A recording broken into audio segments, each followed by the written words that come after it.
Hello comrades, this is General Luigi, and welcome to Let's Prepare to Play Fire Emblem Awakening. Sorry about the week-long wait for this one. As always, before I start, I want to remind you that I am classifying pairings according to my personal views on what works, what doesn't, what's believable, and what isn't. You are free to disagree with me, and I wouldn't be surprised if you did, but as I pointed out in the prologue, I will not stand for flaming. Anyway, let's begin with our first group bachelorette, Olivia. Olivia's supports with Frederick revolve around two aspects of her character. First of all, it's worth pointing out that Olivia is a dancer. As such, she has a vested interest in appealing to her audience. To this end, she asks Frederick what he thinks of her as a woman, essentially, whether he finds her attractive. Her appeal is lost on him, however, as he had never thought of her in such a manner. Of course, Frederick, being the kind of person to go the extra mile or 10 in the service of others, reveals in the B-level conversation that he had gone about asking pretty much every man he ran into what they thought of Olivia. Though the feedback was almost exclusively positive, he failed to consider how his survey would be interpreted. Namely, people would assume Olivia had asked him to carry out the survey. This is when Olivia's dominant personality trait surfaces. She is extremely shy. To make up for his mistake, Frederick offers to escort Olivia whenever she's out in public so that she may hide behind him whenever someone approaches. She accepts his offer.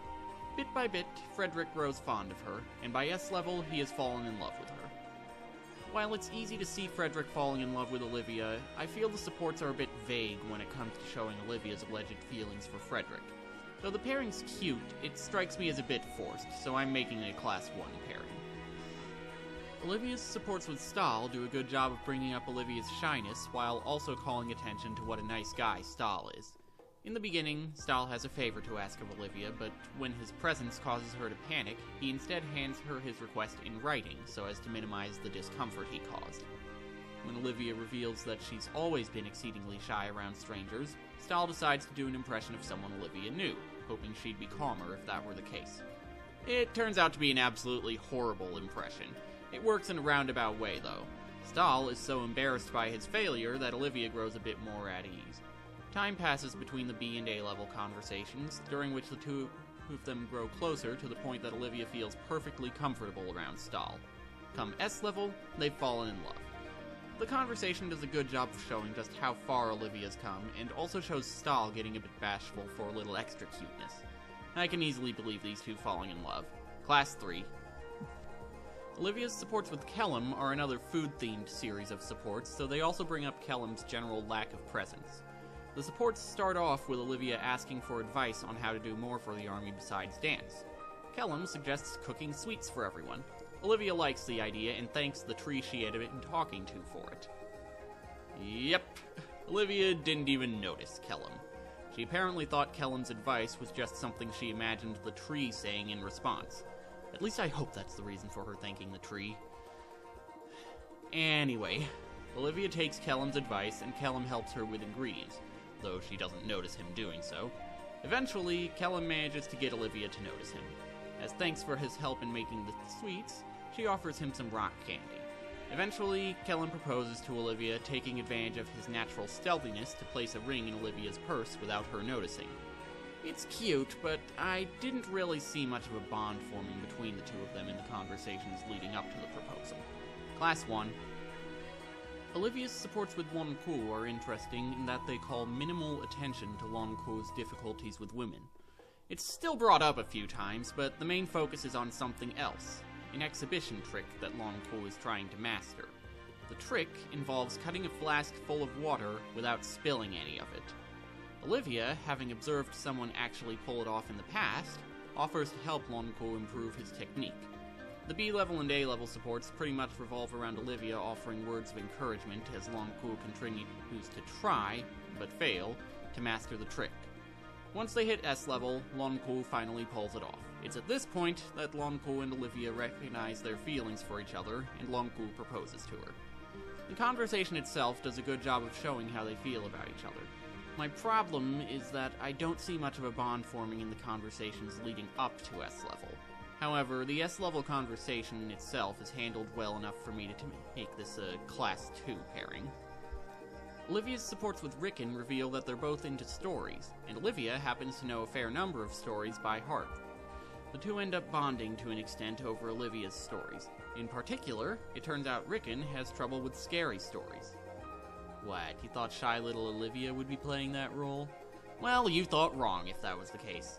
Anyway, the matter of Olivia's ability to captivate Rickon with her stories ends up tying into her skills as a performer, though to be fair, I don't see how telling scary stories would help much with her main pursuit. Yes, dancing can tell a story, but in a way that what Olivia does in these conversations wouldn't help her with. Anyway, come S level, Rickon has decided to propose to Olivia. My problem with the S level conversation is that I see no signs of them actually being in love. It comes off more as a declaration of friendship than anything else, which would be better suited for an A-level conversation than an S-level conversation. Class 0. Cooking returns as a theme for Olivia's supports with Gregor. Gregor happens to be able to make a special spice that can do wonders for certain dishes. When Olivia asks for more, he agrees to take her into the woods to gather ingredients for it. In the process, we get a bit of Olivia selling herself short and Gregor reassuring her. Come A-level, Gregor has seriously injured himself. He tries to act as though it's nothing, but Olivia insists he get help. As we learn in the S-level conversation, it turns out Gregor had injured himself when he was off getting some ingredients on his own. While the conversation gets points for being funny, I feel as though it doesn't make up for the sort of runaround we got with the earlier conversations. The first three conversations make this pairing come off as one is convenience above all else. Olivia spends time with Gregor in order to get more of his spice. As for the injury, that can pretty easily be written off as simple concern for a comrade, considering how severe it was. Class 0. Olivia's supports with Libra combine elements of their respective roles. Olivia happens to be passing by when Libra is performing a special dance used as a prayer. She takes an interest in it and asks to learn it. Libra teaches her both the dance and the meaning behind each part of it. Later, when Libra happens across her practicing the dance, he is moved to tears by her performance. And then Libra proposes to her. As if the change in my tone of voice wasn't a dead giveaway, I don't buy their sudden feelings for each other at all. Heck, I didn't even see anything resembling a bond forming between them. All I saw was Libra growing to respect Olivia's performance, and Olivia being grateful for his teaching her. It's pretty obvious how I feel about this pairing. Class 0. In Olivia's supports with Henry, we see an attempt to get a better look at just what kind of person Henry is. Olivia is convinced that Henry's constant smile and sunny demeanor are a facade intended to hide incredible pain. She's wrong, but in a special way. Henry has been through things that I imagine would leave any sane person with a grievous scar on his soul. The key word here is sane. If he was in any way traumatized by the horrible things that happened to him in his childhood, that trauma just ended up making him completely lose his mind rather than harbor any negative feelings. Nevertheless, Henry does grow legitimately fond of Olivia, and when she's afflicted by a curse, he actually grows worried. This suggests to me that Henry's condition is not irreversible, and that spending enough time with Olivia, or just with other people in general for that matter, might make him regain some semblance of sanity. But I digress. Ultimately, Henry proposes to her and actually appears to love her. The only thing keeping me from making this a Class 3 pairing is that I'm unsure of how Olivia feels. She does state that she's grown fond of him, but I can't tell if she's fond of him as a friend or as something more. It's a very good Class 2, but still a Class 2. Olivia's supports with Donald focus on a story that the two of them know. The story itself is told through song and dance, though Donald only knows part of the song and didn't know anything about the dance. The best way of summing it up that I can think of is that the story is told through a ballet, with the song replacing the usual orchestral accompaniment. It's also my understanding that the story is a reference to a couple from an earlier Fire Emblem game. The story is about a pair of swans, a white swan princess whose home was destroyed, and a black swan prince whom she loved. Olivia realizes something about the dance that she had always been wondering about before when talking with Donald, and decides to learn the white swan's part. She performs the part for him in the A-level conversation, and both are moved to tears by the performance. In the S-level conversation, Donald proposes to her. They both make it clear in the conversation that they love each other, and they showed signs of growing closer before then. But I feel as though their bond revolves almost exclusively around Olivia's dancing. As such, while this pairing has many of the makings of a Class 3 pairing, I feel it fails to make the final cut. Class 2. So that's everyone Olivia can marry. Well, okay, there are a few that haven't been shown, but that's because the men in those pairings have already been promised to someone else. As always, if you plan on watching my Let's Play of this game, it's partially up to you who Olivia marries, assuming you vote. If you want Olivia to marry someone in particular, please vote for that character by posting your vote in the comments section or sending me a private message. If you feel any of the Class 0 pairings deserve a chance, you have until 12 o'clock p.m. Pacific Standard Time this Wednesday, December 11th, to convince me to reclassify them. But now it's time to talk about whom this week's second group groom-to-be shall marry. Yep, it's time to choose a wife for Wyvern Man. One obvious choice for Jerome, our aloof warrior, is the equally aloof Kjell. It starts off similar to Laurent's conversations with Lady Spoiler. Jerome points out flaws in Kjell's technique. Unlike Lady Spoiler, but in a manner all too fitting for Kjell, Kjell resents Jerome's behavior. Nevertheless, she takes his advice to heart and ultimately perfects her technique in the A-level conversation. She reveals at this point that she's always thought of Jerome as her rival. Jerome had apparently never thought of her as his rival, but is quite willing to consider her such. The two both declare their intent to train more intensely. Keep in mind that we're talking about someone who considers running to the horizon and back 5 times a warm-up. Their declaration of rivalry also gives off a subtle sign that they also care about each other as friends. In the S-level conversation, though, Jerome indicates, albeit in a roundabout way, that he cares about Kjell as far more than just a friend, and that he wants to always be strong enough to protect her. Kjell, as it turns out, feels exactly the same way. By which I mean, she wants to always be strong enough to protect Jerome. It's at this point that Kjell proposes they train together. As marriage proposals go, it's oddly appropriate for these two. This is ultimately one of those ambiguous pairings that can easily be interpreted as either love or a really, really close friendship. I'm able to see it as romantic, however, not to mention these two just strike me as fitting together really well. Class 3.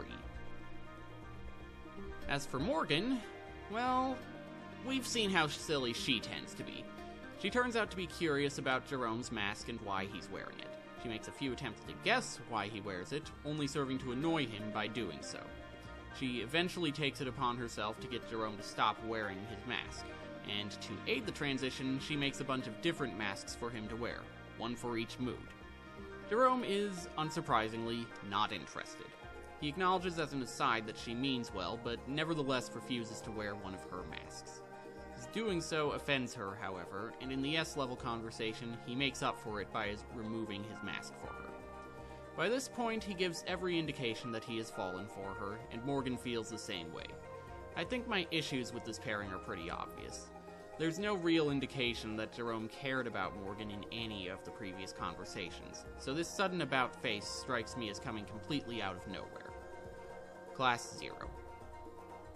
As was the case with Brady's supports with her, Jerome's supports with Noir bring up her physical weakness. Out of concern for her health, Jerome hangs around near Noir to make sure she doesn't overexert herself. Of course, before he outright says that, it just comes off as him stalking her. He finally tells her he's just looking out for her after she goes inner demon and snaps at him. She's able to accept that, and she even appears to grow fond of him by the time the A-level conversation rolls around. Come S-level, they're in love with each other, though Jerome needs a little prodding from Noir before he outright says as much. It's a cute scene, and their feelings for each other come off as legitimate rather than forced. Class 3. Jerome's supports with Na start off as a simple matter of Na following him. An interesting role reversal, considering who was doing this kind of thing in 2 of Jerome's other supports. Apparently, she's fascinated by him, and that fascination ends up focusing on his mask. When Jerome is unwilling to remove his mask for the sake of Na's curiosity, she tries to force it off of him.